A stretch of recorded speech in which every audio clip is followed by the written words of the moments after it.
Welcome to Super Education City. Thank you for coming in this channel. So today I am going to teach class 8 civics and chapter 4 is going on. मैंने आपको part 1 explain कर दिया है. Part 1 में हमारा एक topic आता रह गया था, do laws apply to everyone. So पहले इसको कंटिन्यू करते हैं. ये पैराग्राफ इसका रह गया था. सो हमने पढ़ा था दैट इंडियन नेशनलिस्ट ने कहा, आर्ग्यू करा ब्रिटिश के साथ, ये जो पुराने तुम्हारे आर्बिट्री लॉज हैं इनको हटाओ, हमें नए लॉज चाहिए, हमें नए अच्छे लॉज चाहिए, जस्टिस लॉज चाहिए. So by the end of 19th century, जैसे जैसे 1899 आया, 1888 आया, सो जो इंडियन लीगल प्रोफेशन, इंडियंस ने भी अपना प्रोफेशन शुरू कर दिया. वे भी डिमांड करने लगे और आने लगे कॉलोनियल कोर्ट्स में. उन्होंने यूज़ करने लगे वे लॉज को, उन्होंने नए लॉज यूज़ करने लगे वे, ताकि इंडियंस के लीगल राइट्स को बचा सकें. इंडियन जजेस को भी एक ग्रेटर रोल दे दिया गया डिसीजंस बनाने में. Therefore there were several ways. फिर ऐसे ऐसे बहुत ज़्यादा वेज आ गए जिस तरह से जो इंडियंस थे उन्होंने एक बहुत मेजर रोल निभाया in the evolution of the rule of law during the colonial period. So with जैसे जैसे हमें अपना कॉन्स्टिट्यूशन मिला, ये जो डॉक्यूमेंट था कॉन्स्टिट्यूशन, ये हमें सर्व कर रहा था एज अ फाउंडेशन, एक फाउंडेशन की तरह, जिसमें हमारे रिप्रेजेंटेटिव्स ने शुरू कर दिया बनाना लॉज. हम सारी कंट्री के लिए हमारी कॉन्स्टिट्यूएंट असेंबली ने शुरू कर दिया बनाना लॉज हमारी इंडिया, इंडिपेंडेंट इंडिया के लिए. एवरी ईयर, हर ईयर जो हमारे रिप्रेजेंटेटिव्स हैं, जो हम एमपी सेलेक्ट करते हैं, वे एक बहुत सारे न्यू लॉज बनाते हैं और जो पुराने लॉज हैं उनको हटा देते हैं. You all read about Hindu succession amendment act. आप सब हिंदू सक्सेशन अमेंडमेंट एक्ट के बारे में पढ़ चुके हैं. It take place in 2005. So इसके अकॉर्डिंग ये एक नया लॉ बनाया गया था. इसके अकॉर्डिंग क्या था कि जो गर्ल्स हैं और जो मदर्स हैं उनको भी पापा की फैमिली की प्रॉपर्टी में उतना ही शेयर मिलना चाहिए जितना कि एक लड़कों को मिलता है. आप क्यों कर रहे हो ये discrimination among the girl and the boy? अगर लड़की भी तो पापा की बेटी है तो उसको भी तो मिलना चाहिए. सो इस लॉ के अधिकार पे ये बनाया गया था कि अगर किसी मम्मी को या अगर किसी मदर पत्नी या बेटी को अपने पापा की प्रॉपर्टी में वो नहीं मिल पा रहा है, तो वे कंप्लेन कर सकती हैं कोर्ट में according to Hindu succession amendment act of 2005.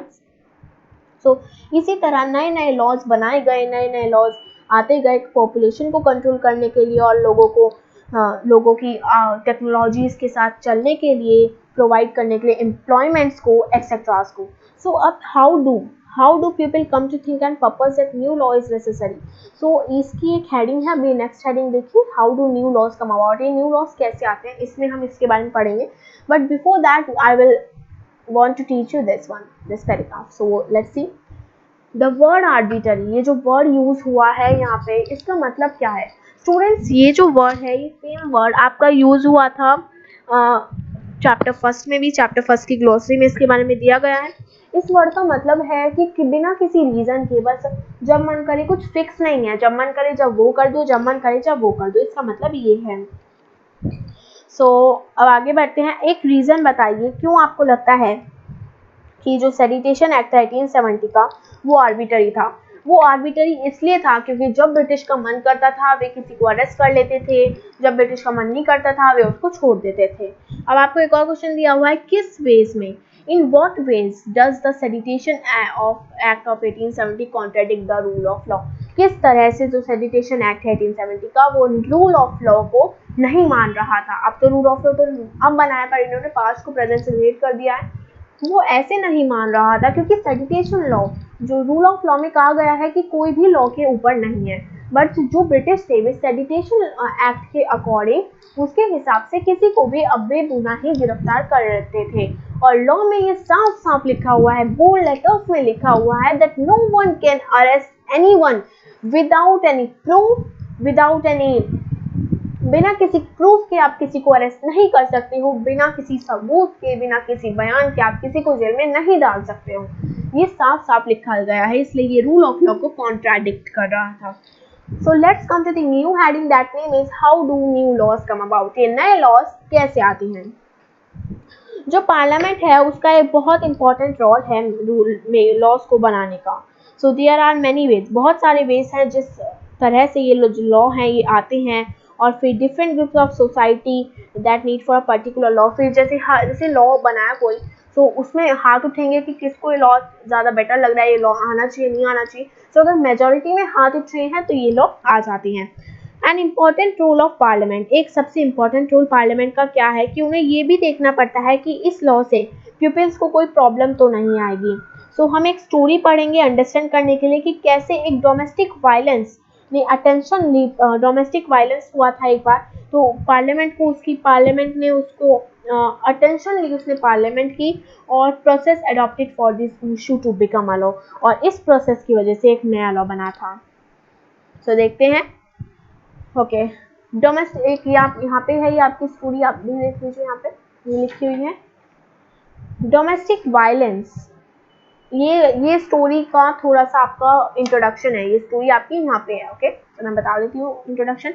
Domestic violence किस चीज को रेफर करता है? It refers to the injury और हार्म और थ्रेट और एनर्जी और harm caused by an adult male, usually the husband against his wife. जब कोई इंसान पति अपनी पत्नी को मारता है या कुछ और डोमेस्टिक वायलेंस उसके साथ करता है तो वो डोमेस्टिक वायलेंस कहलाता है। इंजरी में B caused by physically beating up the women और बाय इमोशनली अब्यूजिंग हर, गाली देना या उसको मारना, ये डोमेस्टिक वायलेंस कहलाता है। Abuse of the women can also include verbal, sexual and economic abuse. अगर हम अब्यूज की बात करें तो वर्बल, सेक्सुअल, फिजिकल और इकोनॉमिक अब्यूज आ सकता है। तो जो प्रोटेक्शन है, the protection of women from domestic violence act 2005 extend the understanding of the term domestic to include all women who live or have lived to the share household with the male member who is defending the violence। सो एक act बनाया गया था, फिर women क्या था, the protection of women from domestic violence act 2005 में आया था ये। सो इसके हिसाब से जो इस एक्ट में बताया गया था कि वुमेन के साथ कोई भी वायलेंस होता है तो उसको मेल को गिरफ्तार हो सकता है मेल। सो अब हम एक स्टोरी पढ़ते हैं। ओके, देखते हैं। अक्टूबर 2006 की बात है ये, देखिए। Shazia, did you read today's newspaper? ये देखिए, मैं आपको बता देती हूँ, ये है शाजिया, ये शाजिया है एंड शी इज, अभी इसका नाम नहीं आया तो आप शाजिया से याद कर रखिए, जिसके बाल थोड़े काले हैं वो शाजिया। और शाजिया, क्या तुमने आज का न्यूज़पेपर पढ़ा है? Isn't it's great day for women? ये बहुत अच्छा दिन है वुमेन के लिए, नॉट जस्ट वुमेन। सो कुसुम, ये कुसुम है, ये कुसुम, ये शाजिया। सो कुसुम कहती, शाजिया कहती है नहीं, सिर्फ वुमेन्स के लिए ही नहीं, violence free homes will benefit everyone. अब वायलेंस फ्री होम्स हो गए हैं, मतलब डोमेस्टिक वायलेंस खत्म हो गया है तो सबको ये बेनिफिट हो रहा है, पतियों को भी मज़ा आ रहा है और पतियों के लिए भी अच्छा है और पत्नियों के लिए भी अच्छा है। Kusum, it's taken such a long time to get this law passed. इस लॉ कुसुम, अब वो शाजिया जो है ये इसको कहती है कुसुम, बहुत टाइम लगा इस लॉ को आने में, बहुत डिबेट चली इस लॉ के बारे में। इनफैक्ट ये लॉ अगर पहले ही इस्टेब्लिश हो जाना चाहिए था।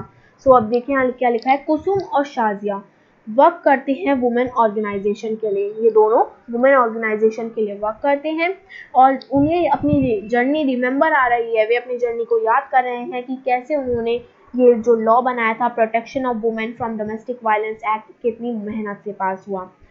सो अब इस लॉ के बारे में बताया गया है कि ये लॉ कैसे पास हुआ, अभी अपनी स्टोरी सुना रहे हैं, देखिए स्टोरी। अप्रैल 1991 की इनकी स्टोरी है। A typical day at their office, इनके इस ऑफिस का एक डे। सो कुसुम कहती है, शाजिया कहती है, आई नीड एडवाइस, मुझे एडवाइस चाहिए, मेरे हस्बैंड ने मुझे मारा। I have not told anyone so far, मैंने अब तक किसी को नहीं बताया, मुझे बहुत शर्म आ रही है। मैं इस शर्म को लेकर आगे नहीं बढ़ सकती। अब मैं कहीं जाऊंगी, अब मैं कोर्ट तक जाऊंगी और इसके खिलाफ कंप्लेन लिखाऊंगी। फिर दूसरी कहती है, मैं भी बहुत बुरी तरह से ट्रीट हुई हूँ मेरी सन और डॉटर्स की तरह, सन और डॉटर इन लॉ की तरह, मतलब मेरी बच्ची और मेरे बच्चे के तरफ से मैं भी बहुत तरह से इल ट्रीटेड हुई हूँ, मुझे भी बहुत अब्यूज़ दी गई है, उन्होंने मुझे वर्बली अब्यूज़ करा है, मैं आपको नहीं बता सकती उन्होंने क्या क्या करा है, उन्होंने मेरा बैंक अकाउंट भी छीन लिया है और उन्होंने मुझे घर से भी बाहर निकाल दिया है। अब शाजिया कहती है, I do not want to go to the police, I just want to stop the violence. मैं पुलिस के पास नहीं जाना चाहती, मैं सिर्फ ये चाहती हूँ कि ये जो वायलेंस है ये हमें जो वुमेन्स को इल ट्रीट किया जाता है ये बंद हो जाए। और फिर कुसुम कहती है मैं भी पुलिस को नहीं जाना चाहती, मैं चाहती हूँ मैं अपने घर में वापस जाऊँ और उसमें ही रहूँ। तो वो कहती है lawyer, unfortunately the existing law, जो हमारा पुराना लॉ है, is a criminal one and does not offer these options. जो हमारा पुराना लॉ है वो कहता है कि पुलिस के पास ही जाना पड़ेगा, कि क्रिमिनल के बारे में ही सारा लॉ है और ये ऑप्शंस कोई भी लॉ में नहीं लिखा हुआ है वायलेंस के बारे में, सो इसके आप कुछ नहीं कर सकते हैं। Throughout the 1990, the need for new law was raised in different forms. अब 1990 सेंचुरी जैसे ही शुरू हुई, इस लॉ का बहुत ज़्यादा, वायलेंस लॉ का बहुत ज़्यादा वो होने लगा, विद्रोह होने लगा। उन्होंने कहा हमें वायलेंस लॉ चाहिए, हमें वायलेंस लॉ चाहिए। हमने सुना है टेस्टिमोनीज के बारे में बहुत सारी वुमेन से, हमने देखा भी है कि उन्हें प्रोटेक्शन चाहिए, पीटने से पहले उन्हें प्रोटेक्शन चाहिए, वे चाहती हैं कि उन्हें प्रोटेक्शन मिले ताकि कोई उन्हें पीट ना सके। सो इसके लिए हमें एक नया लॉ चाहिए होगा।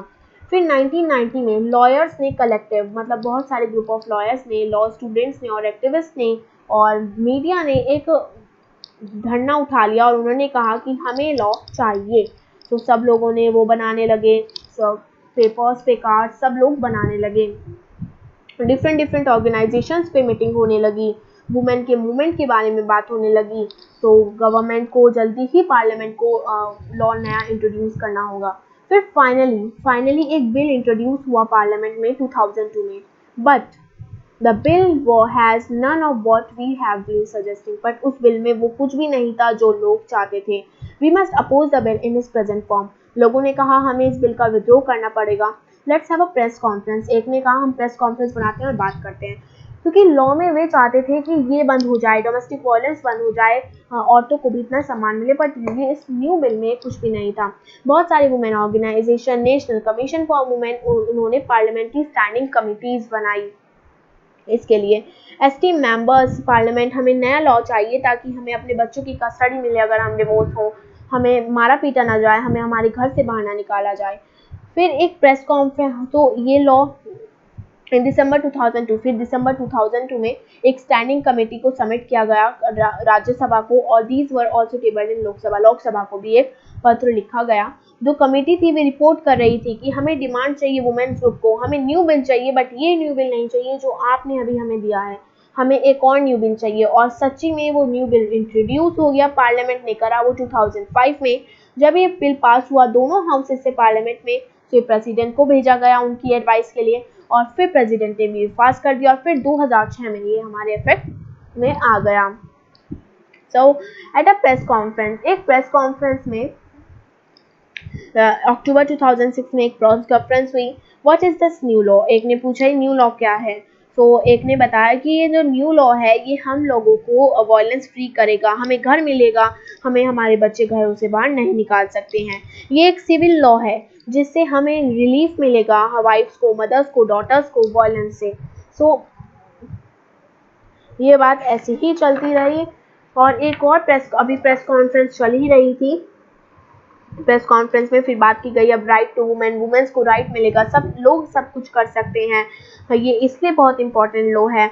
अब एक नई जर्नी शुरू होगी, अब गवर्नमेंट ने ये लॉ इम्प्लीमेंट करके सारी वुमेन्स को बहुत अच्छा तोहफा दिया है।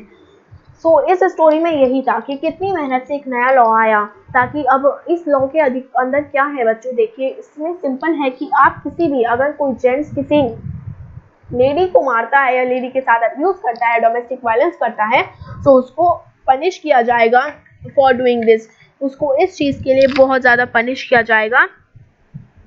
उसको कहा जाएगा कि आप ये सब नहीं कर सकते जो आप कर रहे हैं, आप उनको जेल पहुंचाई जाएगी मैन को, अगर मैन ऐसा करता है। सो आई होप आप सबको ये वीडियो पसंद आई होगी। Don't forget to watch me on part 3 also. So bye bye students, thank you for following me till here.